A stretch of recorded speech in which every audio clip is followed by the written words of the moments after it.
Hello everyone, आप सभी का स्वागत है उत्कर्ष यूपीएससी पर। मैं दीपक कुमार सिंह। आज हम डिस्कस करेंगे इंडस वाटर ट्रीटी के बारे में। जी हाँ, जैसा कि आप सभी को मालूम है, लगातार न्यूज़ चल रही है जो दुखद घटना पहलगाम में हुई है। इस घटना ने एक तरफ इशारा किया है कि पाकिस्तान जो है वह अपनी इस गिरी हरकत से कभी बाज नहीं आएगा। और साथ ही साथ अगर आप देखेंगे तो आतंकवाद और साथ में इसमें जो धर्म की बात है, ये सभी चीज़ें आप लगातार न्यूज़ पे देख रहे हैं। लेकिन इसी बीच में भारत सरकार की तरफ से जो स्टेप लिए गए, उनमें से एक प्रमुख स्टेप है इंडस जो वाटर है उसके सस्पेंशन के। जी हाँ, इंडस वाटर ट्रीटी के सस्पेंशन की, जिस पे एक दबाव, एक कूटनीतिक, एक डिप्लोमेटिक स्टेप है भारत सरकार का, जो एक दबाव बनाना चाह रहा है इस समय पाकिस्तान के ऊपर। तो आज हम डिटेल में चर्चा करेंगे कि आखिर ये इंडस ट्रीटी है क्या। इसके बारे में एक जानकारी जो है मैं आपको बताऊंगा पूरी डिटेल में इस वीडियो में। जी हाँ, तो चलिए सबसे पहले बात करते हैं कि जो अटैक हुआ है रिसेंटली, जैसा कि आप सभी जानते हैं कि जो अटैक अभी रिसेंटली आपको देखने को मिलेगा, उस अटैक की लोकेशन पहलगाम है। जी हाँ, तो पहलगाम वो प्लेस है, उसके पास ही में अगर आप देखेंगे यहाँ पे दिख रहा है कि ये वो प्लेस है जहाँ पे अमरनाथ यात्रा का बेस कैंप है। और ये जो आपका बैसान की पहाड़ी, ये जो घाटी कही जाती है, जो कि काफ़ी खूबसूरत है, यहाँ पे अटैक हुआ है। क्लियर है। और ये पहलगाम जो है मेन रीजन जो है, आपको ये सारा देखने को मिलेगा। तो ये जो अटैक यहाँ पे हुआ है, बेसिकली उसके चलते जो भारत सरकार ने इनके इंडस वाटर ट्रीटी को जो सस्पेंड किया उसके बारे में बात करेंगे। सबसे पहले बात करेंगे कि आखिर इंडस वाटर ट्रीटी जो है इसकी ऐतिहासिकता क्या है। 1947 में जब विभाजन हुआ तब बात हुई कि नदियों का विभाजन किस प्रकार हो, क्योंकि पंजाब का एक हिस्सा तो भारत के हाथ में आया और एक हिस्सा जो था पाकिस्तान के हाथ में चला गया। और पंजाब रीजन अपने आप में, चाहे वो पाकिस्तान का भाग हो चाहे भारत का भाग हो, ठीक है, अपने खेती के लिए, कृषि प्रधानता, एग्रीकल्चर के लिए बहुत ही महत्वपूर्ण है। उसी क्षेत्र में अगर देखा जाए तो बोला गया कि भाई जो नदियां हैं, इन नदियों का प्रयोग होगा, इन नदियों का वाटर जो है इसका यूज किया जाएगा कृषि के लिए। लेकिन लगातार पाकिस्तान की हरकतें, विभाजन के बाद से ही लगातार अटैक और आतंकवादी गतिविधि, शुरुआत में मिलिट्री को भेजना जम्मू कश्मीर की इशू को लेकर, उसके चलते अप्रैल 1948 में भारत ने अपर बारी दोआब जो है और साथ ही साथ दीपालपुर में इन नहरों का जल जो है रोक दिया। अब इनका जल रोका गया, इससे पाकिस्तान में त्राहिमाम मच गई। भाई फसल नहीं उगेगी, पानी नहीं जाएगा, धान की फसल नहीं होगी, ठीक है, महंगाई बढ़ जाएगी, बहुत सारी समस्याएं आएंगी। पाकिस्तान में जल संकट की समस्या शुरू हो गई। जब पाकिस्तान में जल संकट की समस्या हुई तो पाकिस्तान जो है संयुक्त राष्ट्र की ओर जाता है और सोचता है कि यूनाइटेड नेशन हमारी कोई मदद करेगा। उसी समय संयुक्त राष्ट्र के द्वारा विश्व बैंक एक मध्यस्थ संस्था जो है वो तय की गई और ये 1951 से लेकर 1960 के बीच में विश्व बैंक ने लगातार भारत और पाकिस्तान के साथ चर्चा की और इस मुद्दे एक नतीजा निकालने की कोशिश की कि इन नदियों का विभाजन या इन नदियों के जल का प्रयोग जो है किस प्रकार से दोनों देशों के लिए किया जा सके। ये 1951 से 1960 तक ये वार्ता चली और फाइनली 1960 में अगर आप देखेंगे तो ये साइन हुआ। इसमें जवाहरलाल नेहरू, ठीक है, 19 सितंबर 1960 को प्रधानमंत्री नेहरू और राष्ट्रपति अयूब खान जो थे पाकिस्तान के, इनके बीच में हस्ताक्षर हुआ और इस ट्रीटी में 6 नदियां, जी हाँ याद रखेंगे, टोटल 6 नदियों के विभाजन की बात हुई है। इसमें कई बच्चे जो हैं ये बेसिक पॉइंट जो है मिस कर देते हैं। इनमें आपको ये बेसिक पॉइंट पे भी ध्यान देना है कि 6 नदियों का विभाजन जो है इसमें हुआ, जिसमें अगर आप देखेंगे तो पूर्वी नदियां और पश्चिमी नदियां, इनको 2 भागों में बांटा गया। पूर्वी नदियों में रावी, ब्यास और सतलुज है और वहीं पे जो पश्चिमी नदियां हैं उसमें सिंधु, झेलम और चेनाब है। अब ये डिसाइड ये हुआ कि भाई जो ये पूर्वी नदियां हैं इसके अब पानी जो है पूरा का पूरा भारत यूज करेगा और जो पश्चिम नदियां हैं उसमें सिंधु, झेलम, चेनाब, इनके वाटर को यूज करेगा कौन? पाकिस्तान। 80% वाटर, जी हाँ 80% वाटर जो है ये पाकिस्तान को जाएगा और 20% वाटर जो है इसमें इंडिया, ठीक है, अपने जल विद्युत परियोजना, परिवहन आदि के लिए यूज कर पाएगा। अगर हम लोग देखें तो ये करीब, अगर आप देखेंगे तो 134 MAF है और ये करीब 33 MAF है, ठीक है। अगर आप देखेंगे तो इतने रीजन में, अगर आप देखेंगे इतने क्षेत्र में, इतना जो आपका क्षेत्र है, उन सभी क्षेत्रों में पानी की जो बात है 80% पाकिस्तान को और 20% भारत के लिए बात हुई। भारत को पश्चिमी नदियों पर केवल सीमित मतलब गैर खपत उपयोग की अनुमति मिली। बोला गया कि आप यहाँ पे गैर खपत उपभोग करेंगे, परिवहन, जल, विद्युत, ये सब। आप जैसा कि मैप पे यहाँ देख सकते हैं कि ये सिंधु है, सिंधु के बाद अब झेलम है, झेलम और इधर चिनाब है। ये 3 नदियां हैं, इसका 80% जल जो है पाकिस्तान को मिल रहा है। और वहीं पे ब्यास है, सतलज है और रावी है, इसका पूरा का पूरा पानी जो है यहाँ पर भारत जो है प्रयोग कर रहा है। इस प्रकार से अगर आप देखेंगे तो ये समझौता उस समय हुआ था। प्रशासनिक ढांचे की बात करें तो इसमें एक स्थायी सिंधु आयोग की स्थापना की गई थी, जो विवाद समाधान हेतु विश्व बैंक या न्यूट्रल एक्सपर्ट की भूमिका में रहेगा। अब ये जो स्थायी सिंधु आयोग है, मैं अगर इसको डिटेल में थोड़ा आपको बताऊं तो बोला जाता है कि यहाँ पर अगर आप देखेंगे तो विवाद निवारण के लिए 3 स्तरीय प्रणाली है, जो इंडस वाटर ट्रीटी के आर्टिकल 9 में मेंशन है। तो सिंधु जो एक जल समझौता है, उसके अनुच्छेद 9 के तहत एक त्रिस्तरीय प्रणाली है। उसमें सबसे पहली प्रणाली है आयुक्त स्तर पे। प्रत्येक देश जो है एक स्थायी जल आयुक्त नियुक्त करता है और ये आपस में सूचना का आदान प्रदान करते हैं। अगर कोई मतभेद हो तो इनके स्तर पे अगर नहीं सुलझेगा तो दूसरा स्टेप आता है तटस्थ विशेषज्ञ। यदि विवाद आयुक्त स्तर पे नहीं हल होता है तो उसे डिफरेंस कहा जाता है और उसके लिए न्यूट्रल एक्सपर्ट को नियुक्त किया जाता है। अगर मामला फिर भी नहीं हुआ तो उसके बाद फिर ये मध्यस्थता न्यायालय, कोर्ट ऑफ आर्बिट्रेशन में जाता है। यदि विवाद संधि की व्याख्या से जुड़ा है तो यह डिस्प्यूट कहलाता है और हेग स्थित स्थायी मध्यस्थता न्यायालय PCA वहां जाएगा और वो इसका निपटारा करेगा। तो याद रखिएगा, अब जो भी विवाद होगा उसके त्रिस्तरीय जो है ये प्रणाली है, इसी के द्वारा इनका निवारण होता है। सबसे खास बात बताएं तो बोला जाता है कि संधि की विशेषता में ये है कि अगर कभी दोनों देशों के मध्य युद्ध भी हुआ तो भी ये जो है स्थायी संधि लागू रहेगी। इवन अगर आप देखेंगे तो 65 और 71 में जो पाकिस्तान के साथ हमारा युद्ध हुआ उसमें भी ये लागू थी, पानी को नहीं रोका गया।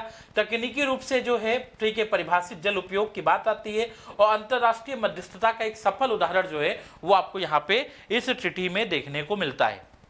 अब अगर इसके भू राजनीतिक महत्व की बात करें तो बोला जाता है कि भारत द्वारा इसे कूटनीतिक दबाव के यंत्र के रूप में देखा जाता है। जी हाँ, जब भी कोई समस्या उत्पन्न होती है हमारी पाकिस्तान के साथ में तो भाई हम सबसे पहले जो ना पाकिस्तान का कान जो अटते हैं ना वो यहीं से अटते हैं।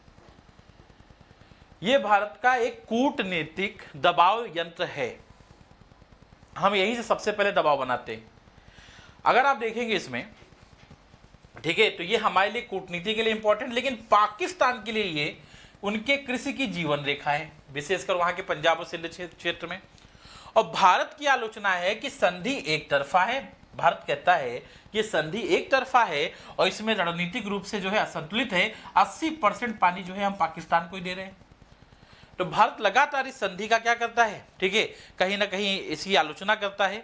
समकालीन विवाद की बात करूं तो अभी कुछ समय पहले ही पाकिस्तान ने आरोप लगाया कि भारत जो किशन गंगा और रटले परियोजना है उससे इस संधि का उल्लंघन हो रहा है। ठीक है, इसके अलावा भारत ने पुनर्विचार संकेत दिए 2016 में उरी, 2019 में पुलवामा के बाद में लगातार भारत बोलता रहा है और जनवरी 2023 में भारत द्वारा नोटिस ऑफ मॉडिफिकेशन जारी किया गया। तो भारत ऑलरेडी जो है सिंधु जल समझौते को लेकर समय समय पे जो है कुछ ना कुछ परिवर्तन करता रहा है और भारत के द्वारा जो वर्तमान में किशन गंगा और रटले परियोजना है उसमें इसने बोला कि भाई साहब आपने जो है गलत इसमें कार्य किया है और इसमें आप इस संधि का उल्लंघन कर रहे हैं। लेकिन वर्ल्ड बैंक ने भारत के पक्ष में फैसला सुनाया था। जी हाँ, ठीक है, क्योंकि अब भारत वो भारत नहीं है, ठीक है, जो डिप्लोमेटिक रूप से कमजोर था। वर्ल्ड बैंक ने भारत के पक्ष में फैसला सुनाया। वर्ल्ड बैंक ने बोला कि किशन गंगा और रटले परियोजना किसी भी प्रकार से सिंधु जल समझौते का उल्लंघन नहीं कर रही है और यह फैसला भारत के, ठीक है, अगर आप देखेंगे तो भारत को फेवर करते हुए भारत के पक्ष में गया। इसके साथ देखेंगे बच्चों यहीं पे कि पाकिस्तान पर संभावित प्रभाव क्या है कि पाकिस्तान को पश्चिमी नदियों से 80% का जल प्राप्त होता है। इसमें सिंचाई, पीने का पानी, खाद्य सुरक्षा, कृषि आधारित रोजगार प्रभावित होंगे। पाकिस्तान की जल भंडारण क्षमता जो है वो करीब 14.4 MAF है।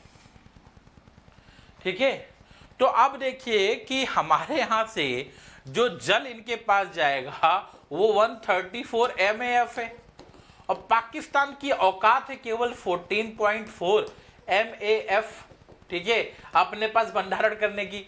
तो हम अगर ये जल छोड़कर और कुछ समय बाद एक साथ छोड़ दें तो पाकिस्तान तो वैसे भी समाप्त हो जाएगा, और खासकर उसके इस वाले क्षेत्र का। लेकिन ठीक है, हिंसा की बात नहीं करते।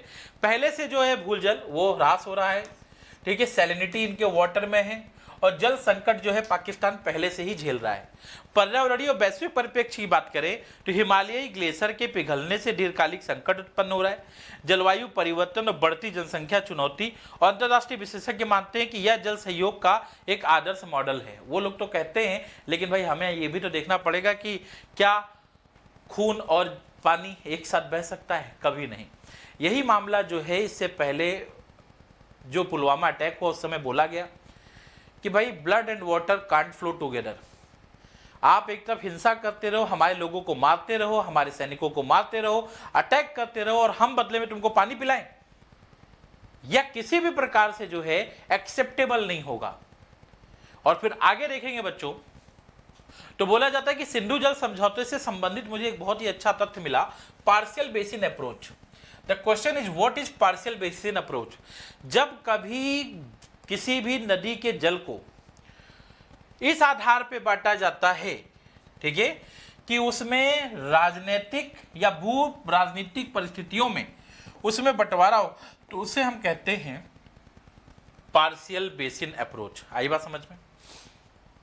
जी हाँ। तो देखिए, पार्शियल बेसिन अप्रोच का मतलब यह है कि सिंधु में और सिंधु से संबंधित नदियों को 3 भारत को 3 पाकिस्तान को दिया गया, और नदियों को जो बंटवारा हुआ और राजनीतिक और भू राजनीतिक परिस्थितियों ने भूमिका निभाई, ना कि जल विज्ञान और पारिस्थितिकी जो है इकोलॉजी या जल विज्ञान के द्वारा नहीं, बल्कि इसे राजनीतिक आधार पर निर्णय लिया गया।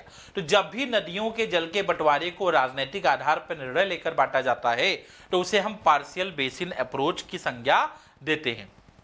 इसके अलावा कई बच्चे मुझसे ये भी पूछ रहे थे, भारत ये कह तो रहा है सस्पेंड करने को, क्या कोई ऐसा प्रोविजन है जिसके द्वारा ये सस्पेंड किया जा सकता है?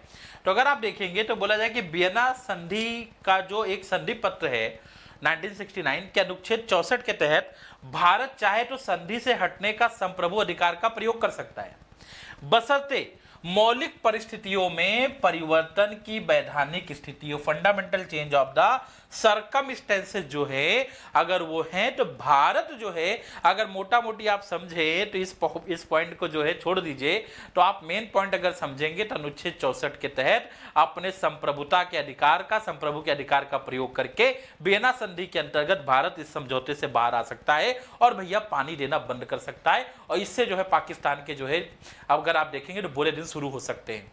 साथ ही साथ अगर आप देखेंगे सिंधु जल संधि जो है, ठीक है, इसका पाकिस्तान पर संभावित प्रभाव क्या है? पहला, जल स्रोत पर पूर्ण निर्भरता। पाकिस्तान की 24.75 करोड़ की जो आबादी है वह एक बड़ा भाग सिंधु नदी प्रणाली पर ही निर्भर है। कृषि आधारित अर्थव्यवस्था पर आघात। पाकिस्तान की अर्थव्यवस्था में कृषि का योगदान लगभग 23% है, और ग्रामीण आबादी का 68% हिस्सा कृषि पर है। अब अगर जल रोक लिया जाए तो वहां पे फसल उत्पादन नहीं होगा, जिससे खाद्य असुरक्षा होगी, लोगों के पास अनाज नहीं होंगे, आटा तो वैसे भी नहीं खरीद पा रहे, तो इस प्रकार की समस्या भी वहां पे देखने को मिलेंगी। साथ ही साथ जल भंडारण की सीमाएं, अब उनके पास में 14.4 मिलियन एकड़ फीट MAF जो है उसकी क्षमता है, और हम उनको 134 MAF देते हैं, ठीक है। मतलब हम यहाँ से अगर इनको हम बोल दें कि भैया तुम अपना स्टोर करके रख लो, तो औकात ही नहीं है, क्योंकि उनकी औकात ही 14.4 है।